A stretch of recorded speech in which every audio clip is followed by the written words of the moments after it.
alimtuma mwanawe aokoe ulimwengu. Alimtuma mwanawe aokoe ulimwengu. Ndugu wapenzi wa mashairi, Bwana asifiwe sana. Karibu kwa shairi langu ambalo nimelinukuu kutoka katika Injili ya Yohane sura ya 3 kuanzia mstari wa 16 hadi wa 18. Karibu na upate kubarikiwa. Yesu alisema kikuwa kwa Nikodemo nyumbani, maana jinsi kakuwa mapenzi yake Rabani. Ulimwenguni likuwa litaka kuokoani, alimtuma mwanawe aokoe ulimwengu. Alimtuma mwanawe aokoe ulimwengu.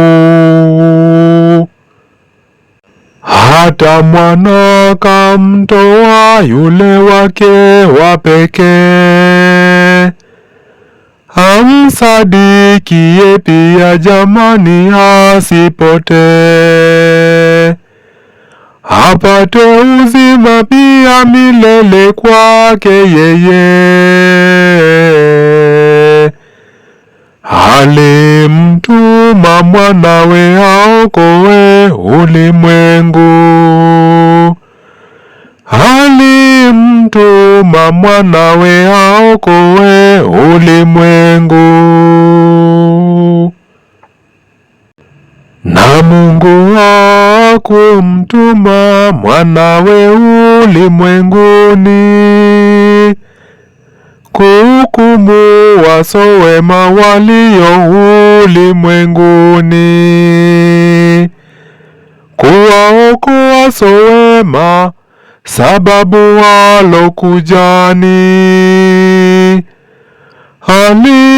Alimtuma mwanawe aokoe ulimwengu. Alimtuma mwanawe aokoe ulimwengu.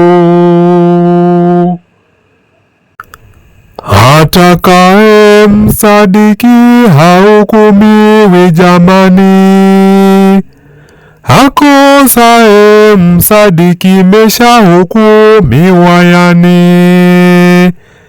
Kwa jina hakusadiki la mwana wake Rabani.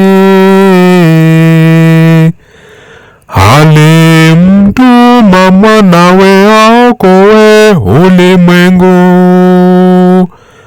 Alimtuma mwanawe aokoe ulimwengu. Alimtuma mwanawe aokoe ulimwengu. Alimtuma mwanawe aokoe ulimwengu. Na neno litasimama. Amina.